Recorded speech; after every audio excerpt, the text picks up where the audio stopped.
కాంగ్రెస్ ప్రభుత్వం ఇచ్చిన మాట ప్రకారం 6 గ్యారెంటీలు 100 రోజుల్లోపే అమలు చేస్తుందని నాగార్జునసాగర్ శాసనసభ్యులు కొందరు జైవిరెడ్డి అన్నారు. గురువారం నాడు ఆయన నల్గొండ జిల్లా నాగార్జునసాగర్ నియోజకవర్గం గుర్రంపోడు మండలంలోని చేపూరు, తేనేపల్లి, పిట్టలగూడెం గ్రామాల్లో ప్రజాపాలన కార్యక్రమంలో పాల్గొని లబ్ధిదారుల దరఖాస్తులను స్వయంగా తీసుకున్నారు.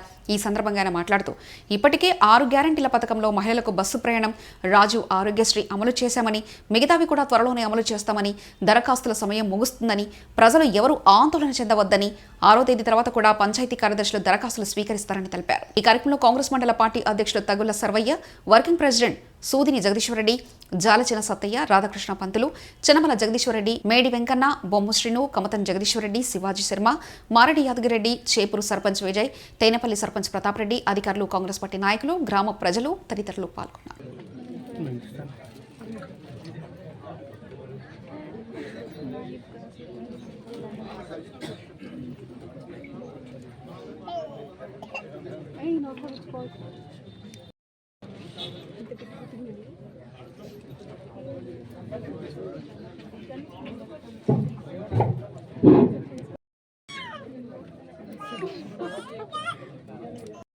ప్రోగ్రామ్ స్టార్ట్ అయినాక పెద్దమ్మ కొంచెం సైడ్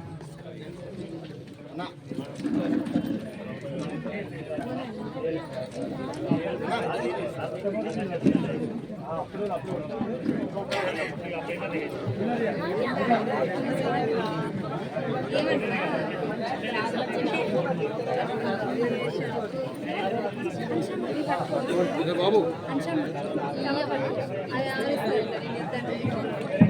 సమయం తక్కువ, ఇప్పటికీ అరగంట సేపు దరఖాస్తులు స్వీకరణ లేట్ అయింది కాబట్టి నేను ఇంకా ముగిస్తాను.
పట్టుకో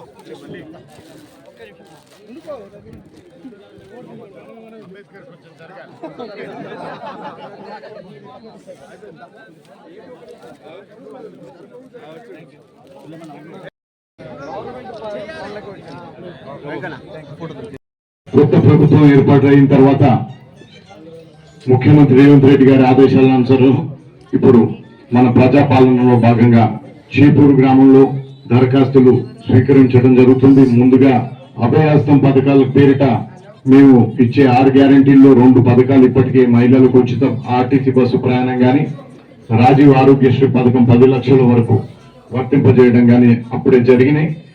రానున్న 100 రోజుల్లో తప్పకుండా మిగిలిన గ్యారెంటీలు కూడా పూర్తి చేస్తారన్న నమ్మకం నాకు మన ముఖ్యమంత్రి రేవంత్ రెడ్డి గారి మీద ఉందని ఇప్పుడు ఈ కార్యక్రమాన్ని విజయవంతంగా కొనసాగిస్తున్న ఎంఆర్ఓ గారికి, వారి సిబ్బందికి, ప్రతి ఒక్కరికి పేరు పేరున నా ధన్యవాదాలు తెలియజేస్తున్నాను. మీరు ఇక్కడ ఎవరిదైనా అప్లికేషన్లు కొంచెం లేట్ అయినా కూడా, కొంచెం మంది మర్చిపోయినా కూడా, లేకపోతే ఊర్లో లేకపోయినా కూడా పంచాయత్ సెక్రటరీ గారికి మీరు ఇవ్వచ్చు. అదేవిధంగా ఇదే పాలన కూడా ప్రతి 4 నెలలకి మరోసారి, ప్రతి 4 నెలలకు ఒకసారి ప్రజాపాలన ఇదే విధంగా కొనసాగించడం జరుగుతుంది. దీనివల్ల అర్హులైన మిగిలిన వాళ్ళు ఎవరైతే ఉంటే వాళ్ళకి కూడా దరఖాస్తులు మరోసారి స్వీకరించడం జరుగుతుంది. గత ప్రభుత్వంలో జరిగిన తప్పిదాలు కింద కాకుండా ఇప్పుడు అర్హులైన ప్రతి ఒక్కరికి, పార్టీలకి, కులాలకి, వర్గాలకి అతీతంగా ప్రతి ఒక్కరికి సంక్షేమ పథకాలు ప్రతి ఒక్కటి చేరువేస్తుంది కాంగ్రెస్ ప్రభుత్వం. నేను మీకు తెలియజేస్తూ మరోసారి మన చీపూరు గ్రామానికి వచ్చినప్పుడు మీ సంక్షేమ పథకాల గురించి కానీ, గ్రామ అభివృద్ధి గురించి కూడా మాట్లాడుకుని తప్పకుండా వాటిని అన్నింటినీ గాడిలో పెడతానని మీ అందరికీ హామీనిస్తూ సెలవు తీసుకుంటున్నాను. ధన్యవాదాలు.